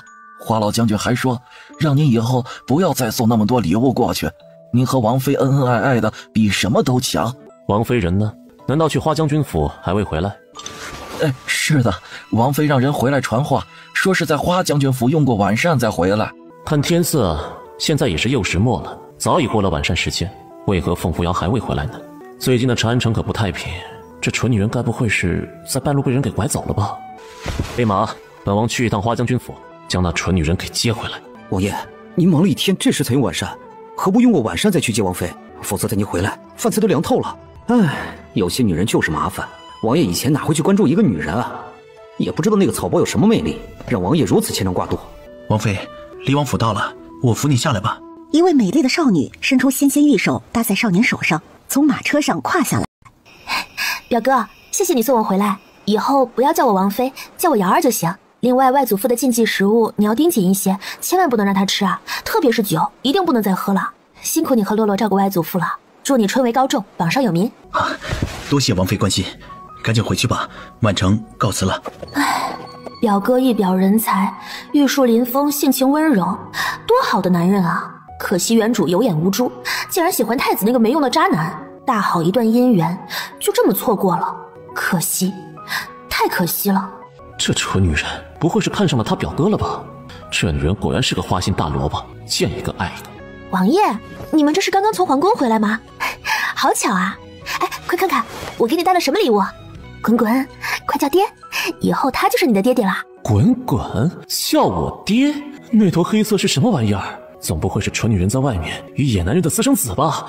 他定睛一瞧，便对上一双乌溜溜的惊恐眼睛。沈君子感到脑袋嗡的一声，想都没想，便将手里的那坨肉甩了出去。你干什么呀？怎能将滚滚给扔了呢？他那么可爱，你怎么忍心将他给扔了？万一将他宰死怎么办啊？你这人怎能如此没有爱心？可怜他才1个月大呀！哼，本王这辈子最讨厌狗了，以后别让他出现在本王面前，否则本王还不知道会做出什么样的事情出来，说不定将他给宰了，让人做成烤狗肉端上桌。这么可爱的小狗，你竟然要将它做成烤狗肉还端上桌？王爷，我郑重告诉你，它是我收养的小宠物，是外祖家的护院狗下的小崽子，我叫它滚滚。你若敢伤害它，我和你没完！没爱心的狗男人，不愧是杀人不眨眼的大奸臣，你这种人真是没救了！不懂爱，不懂爱护小动物，不知爱为何物。要不是为了活命，鬼才愿意和你这种没有感情的家伙待在一起。今晚别来蹭我的床，我可不想看见你穿上你的红裤衩去找你的公服睡吧！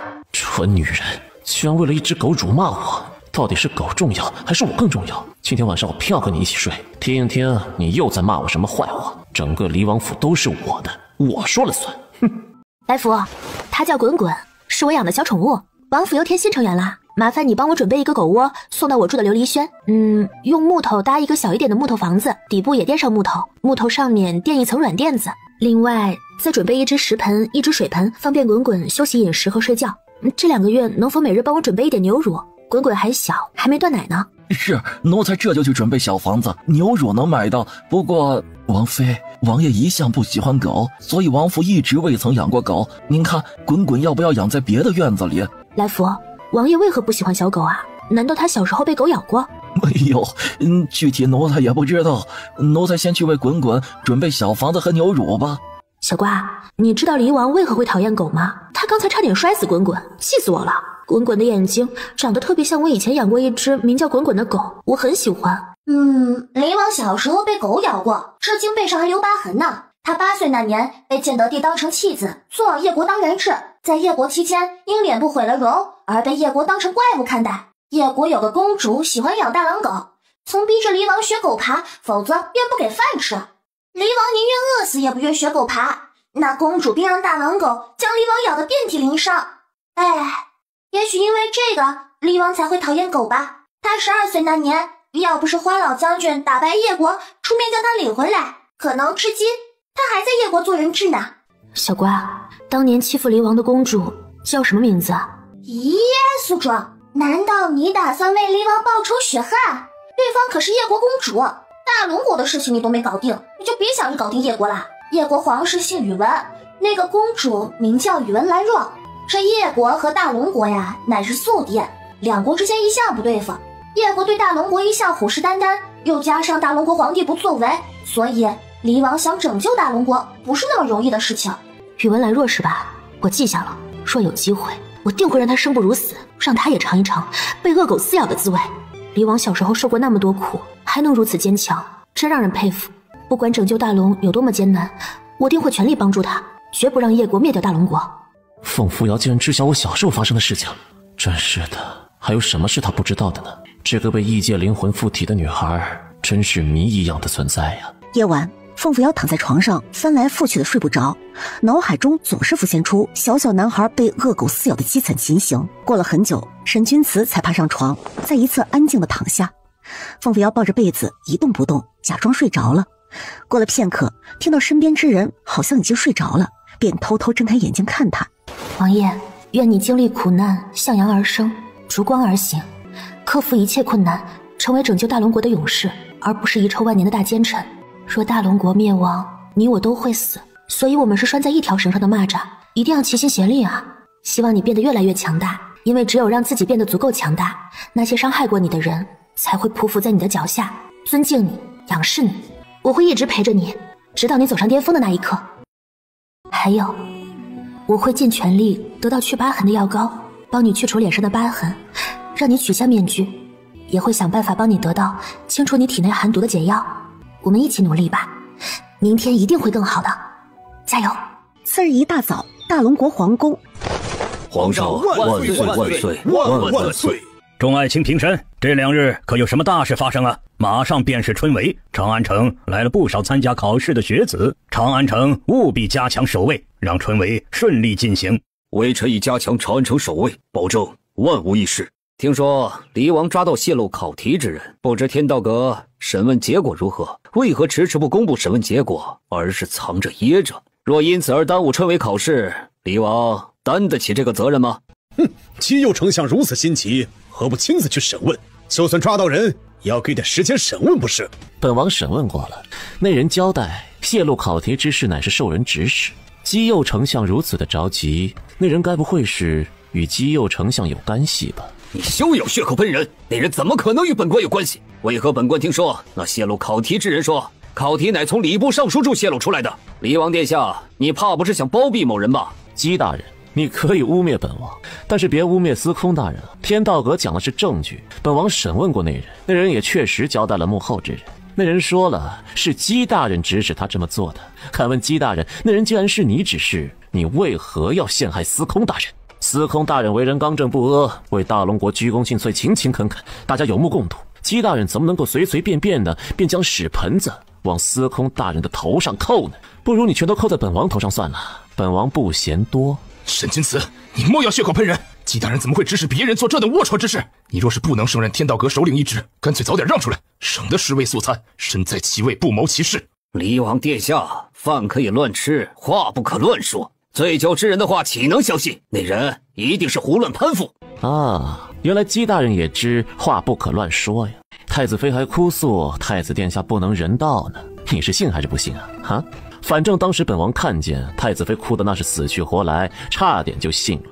沈君慈，你休要血口喷人！本宫何时不能人道了？昨日本宫刚刚纳了美人，倒是你一个姬妾都没有，不能人道的是你才对吧？皇兄，这事可不是我说的，不是太子妃说的吗？难道你忘了归宁那日太子妃为此事哭得死去活来呢？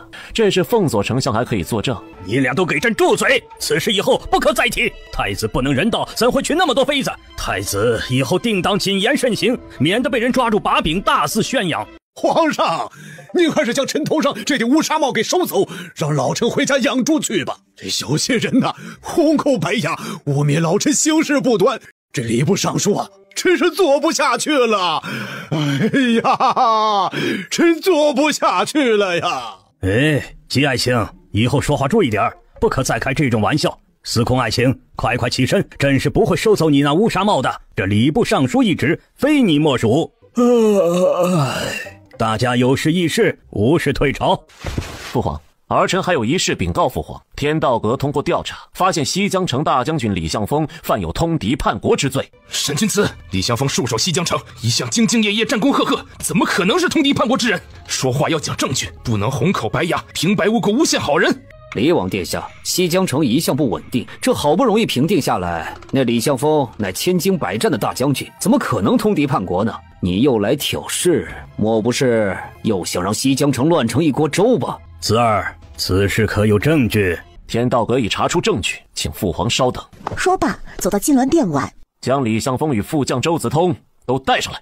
片刻之后，一高一矮两个男人被天道阁将士五花大绑的押送上来。皇上啊，臣没有通敌叛国呢，臣冤枉啊！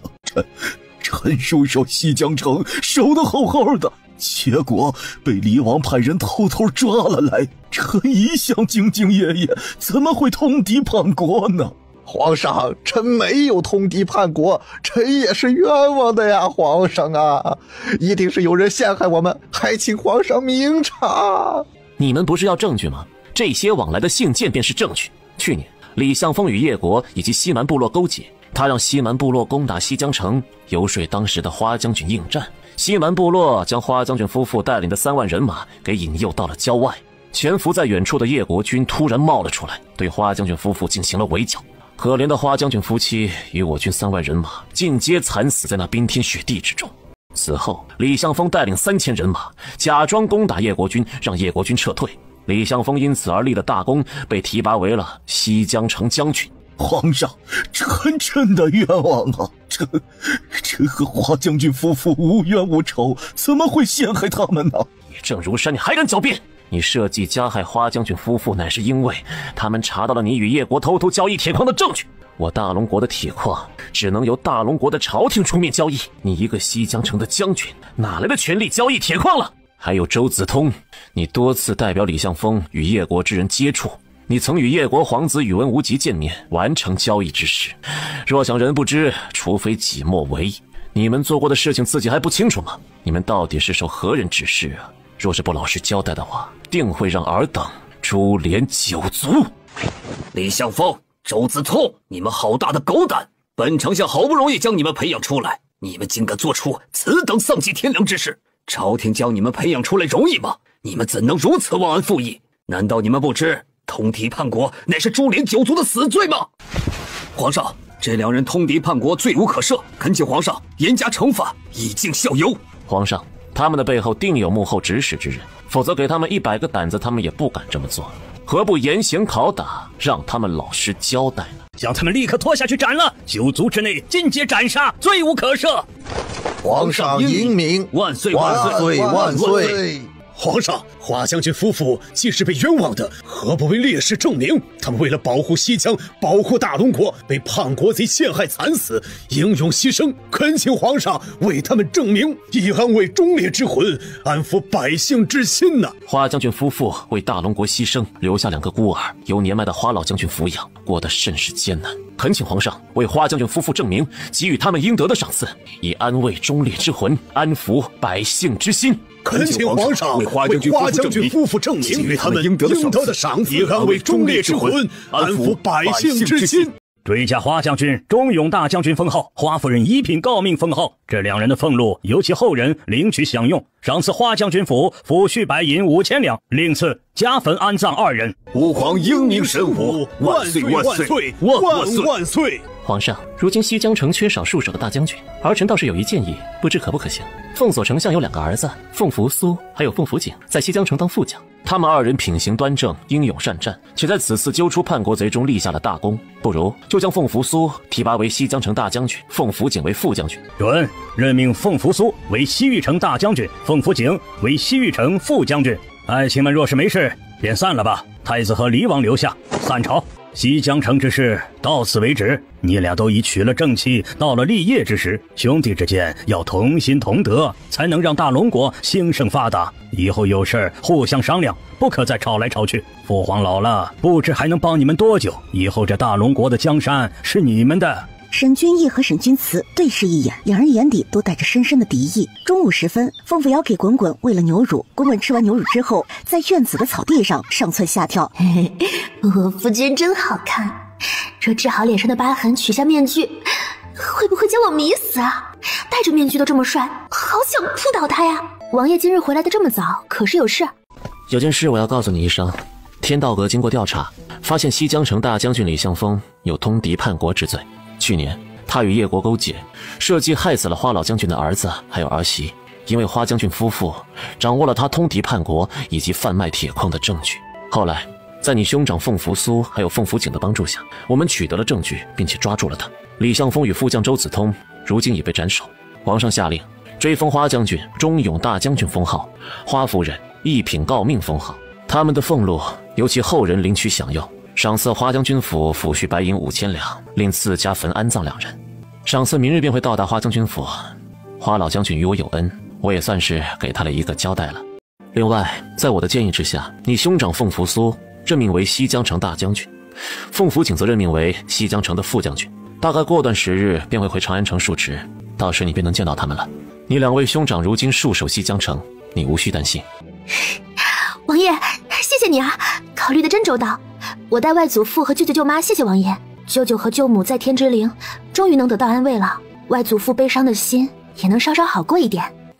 父皇跟母后让我中午带你进宫用膳，你去收拾一下，我在这里等你。遵命，我的王爷殿下。正说着头呢，系统空间中突然响起了滴的一声，竟然多了一大堆药品。仔细一看，原来是治疗糖尿病的胰岛素和针管这些东西。哎，小瓜，为何我会突然得到奖励啊？我好像没有做任务啊，为何没有离王治疗伤疤的祛疤膏和治疗寒毒的药呢？那些奖励到底何时才能发给我？会不会是离王除掉西江城叛徒，帮花将军夫妇平反之事？按道理说，这件事你未曾参与，你应该不会得到奖励呀。难道是因为你和他是夫妻，你们俩心连心，所以嘛，他除掉奸臣，你也会有奖励？也只能这么解释啦。至于你想得到的祛疤痕药和治疗寒毒的药，估计下次才能有吧。你腿短，我帮你上去。我腿哪里短了？你腿长，你腿真长，像长臂猿，你满意了吧？你怎么如此小气啊？我只不过跟你开个玩笑嘛，看把你气的，都快气成皮球了都。我没有生气，我倒是觉得这样的你挺可爱的。以前的你动不动便对我，还浑身散发出冷飕飕的凉气，像个刺猬似的，见人就扎，看着很可怕。还是现在的你更接地气。王爷，那个有件事我一直想问你。什么事情？你尽管说。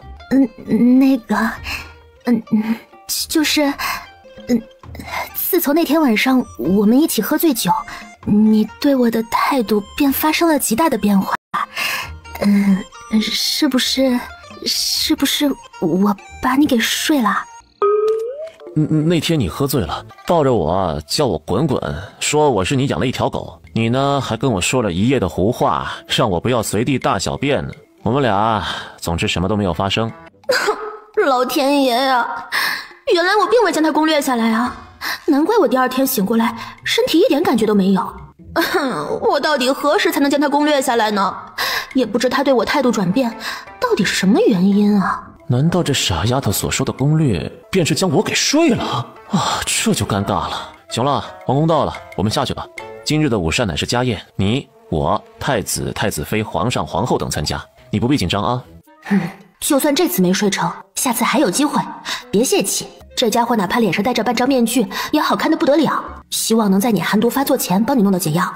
姬皇后心如蛇蝎，在你很小的时候曾经给你下过寒毒，所以一到春夏之交，你体内的寒毒便会发作。这么多年，你是怎么活下来的？今日我得到救治外祖父的药，下一次一定能得到治疗伤疤和寒毒的药。你放心吧，我一定会想办法救你的，为了你，也为了我自己。这寒毒竟是姬皇后在她小时候给她下的。你这寒毒是你从胎里带来的毒，乃是不治之症。王爷，你怎么了？额头这么多冷汗，可是哪里不舒服？我没事，我只是突然觉得有些闷热。天气不热呀，我还觉得有些冷呢。你若不舒服便不要强撑，咱们不去参加家宴就是了。无妨，我没事的。乾宁宫中此时其乐融融，十分热闹。咦，凤福雪的脸色真吓人，那么厚的脂粉也挡不住虚弱感，不会是扎太子玩得太花，让他失血过多吧？哎呀，当初你背着我偷偷勾搭扎太子，是不是肠子都悔青了？偷鸡不成18米，哼！我只能送你一句活该。儿臣参见皇上，皇上万岁万岁万万岁！儿臣参见皇后和贵妃娘娘，娘娘千岁千岁千千岁。四儿，人都到齐了，你们二人赶紧坐下用膳。小顺子，开始上菜吧。是，先菜啦！一位小太监领着凤扶摇和沈君慈走向太子和太子妃的右手边，经过扎太子身侧时，凤扶摇屈指一弹，将一坨含笑半步颠弹入他的衣领间。你们为何不早点过来？父皇母后早已等候多时，为人子女应该孝顺父母，而不是摆架子让父母等你。皇帝下不为例，以后可要记住了。来，这皇宫饭菜虽好，却不是那么容易吃到的，赶紧趁热多吃一点啊。皇兄，你刚才说什么来着？什么下不为例？要记住什么呀？抱歉，这乐声太大了，臣弟没有听清，请麻烦你再说一遍。沈君逸一口闷气噎在喉咙里，上不去也下不来，直气得额头青筋暴跳。没想到啊，没想到，这家伙性格如此有趣，简直气死人不偿命啊！要我说，干脆将扎太子气死得了，省得他跑出来乱咬人。哎呀，可惜啊，刚才给这扎用的含笑半步颠有点少，不知何时才能发作。沈君慈，你不要太过分。太子说的对，你应该多向他学习，不要总是摆出一副吊儿郎当的模样，不将他的话放在眼中。娶妻娶贤，你娶了个草包，应该教教他礼仪，而不是无缘无故拖着你，让你迟到这么久。皇姐说的对，皇帝要是可以娶一个像皇姐这样的女人就好了，左一个面首，右一个门客，头上绿帽子戴多了，肯定能活到99。老天爷呀，来一道天雷劈死他吧！我做错了什么，让我堂堂一个大男人承受这么多？我勒个去！真的，不要，我还没活够啊！沈君慈，你不要太过分！今日乃是家宴，父皇母后都在，你休要胡言乱语。皇姐，我说错什么了呀？这些话不是你自个儿说的吗？又不是我瞎编的。当时父皇母后驸马可都在场。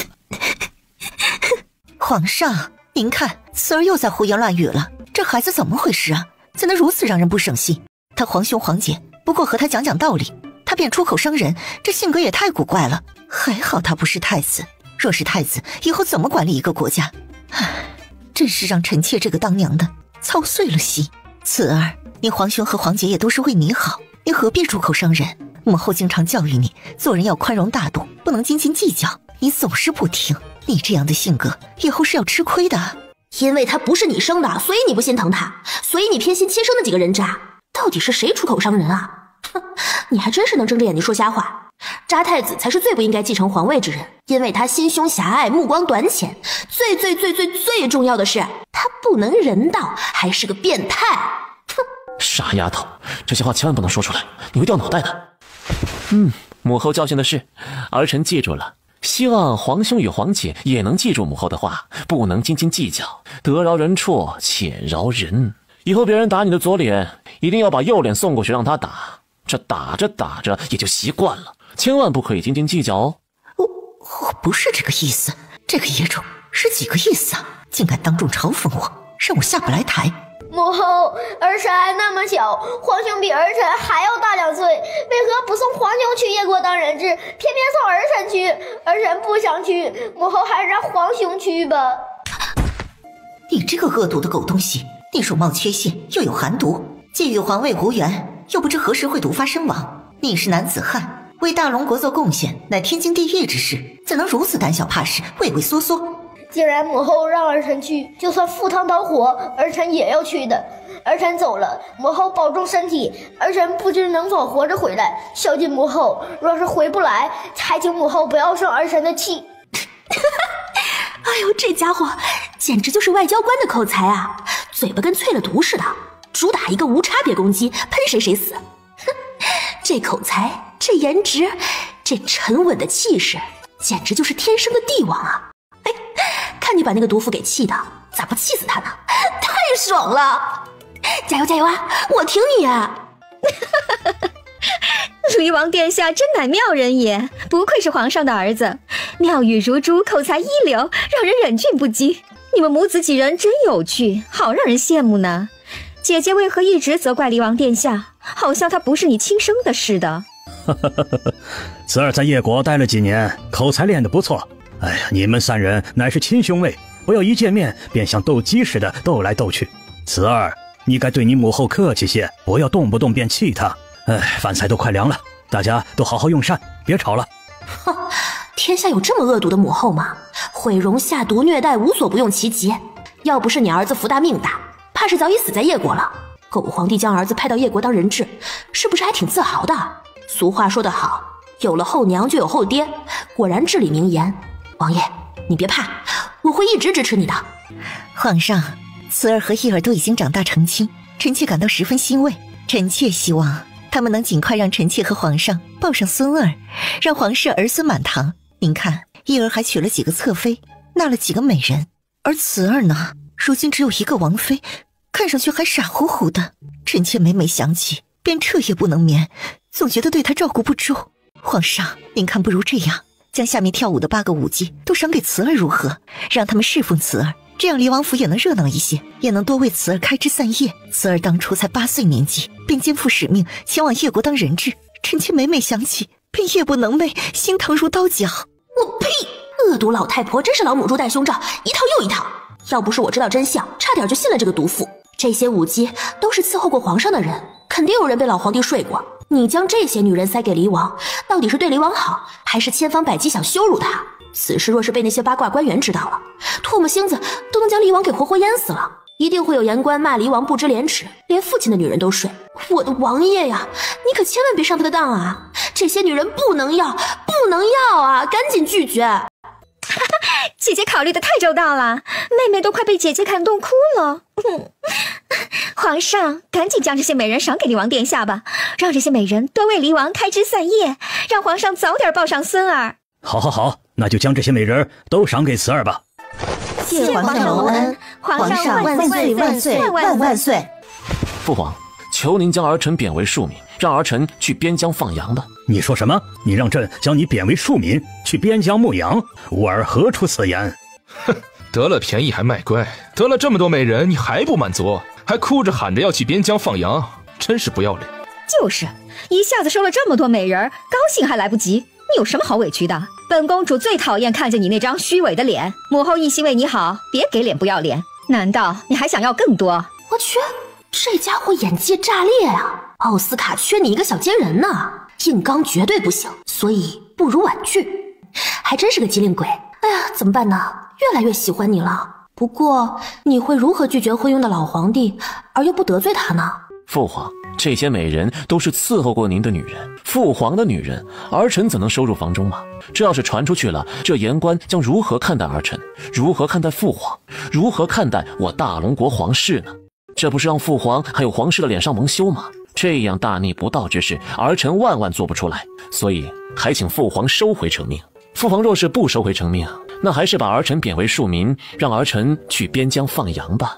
你们看，慈儿竟然能考虑到这一层，真不愧是朕的儿子，着实让朕感到欣慰。吾儿说的极是啊，这些舞姬确实不能送给慈儿，若是传出去，朕还不得被那帮老东西弹劾死？回去好好用膳，朕不会逼迫你的。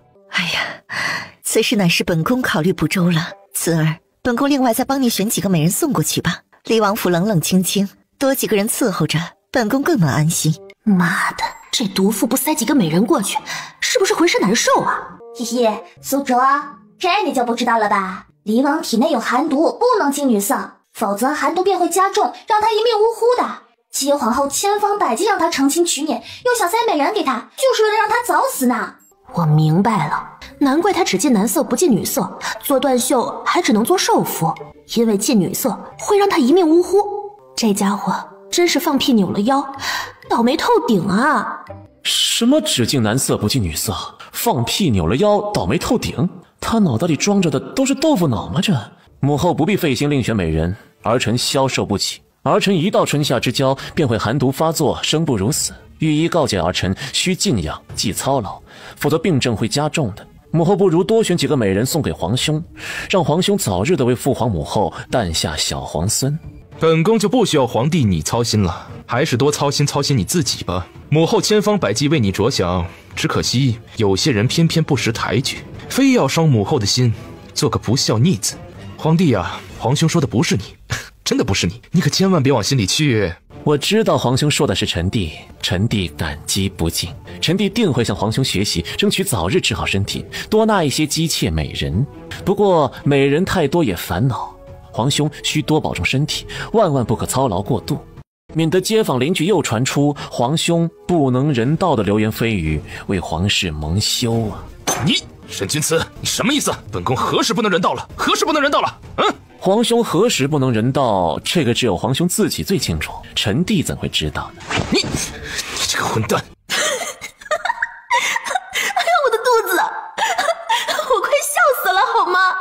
这渣太子笨嘴笨舌的，哪里是狗奸臣的对手啊？我就喜欢狗奸臣对死人不偿命的样子，实在是太可爱了。哎呀，好看的皮囊千篇一律，有趣的灵魂万里挑一。关键是吧，这狗奸臣长得好看，灵魂也有趣的要命，这不就是我偶像吗？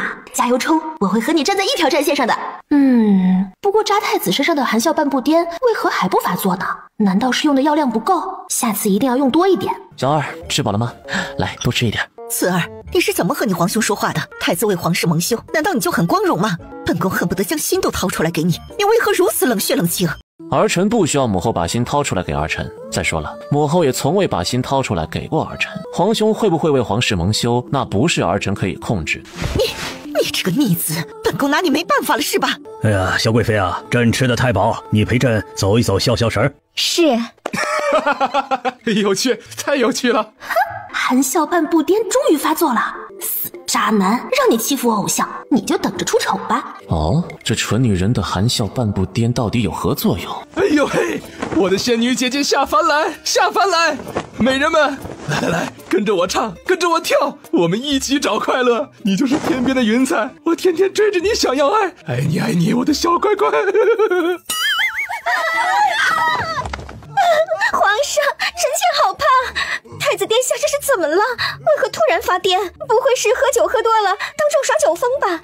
就算耍酒疯，也不能当着这么多人的面将自己脱光光啊！这也太伤风败俗了！不会是得了失心疯吧？殿下，您怎么了？可是哪里不舒服？您不要吓臣妾啊！美人们，快快过来，举起你们的小手摆一摆，向前摆，向后摆，我们一起躺下来哟，躺下来！我的妈呀，这含笑半步癫原来是这样的效果呀！不错不错，真不错，虽然不能让渣太子死，却能让他丢尽颜面。真是丢死个人了，渣太子以后估计都没有脸出去见人了。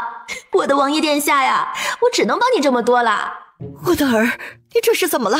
是不是中了邪？皇上，婴儿他一定是中邪了，他中邪了呀！神仙姐姐，你终于来找我了，可想死我了！来呀，快活呀，我们一起快活呀！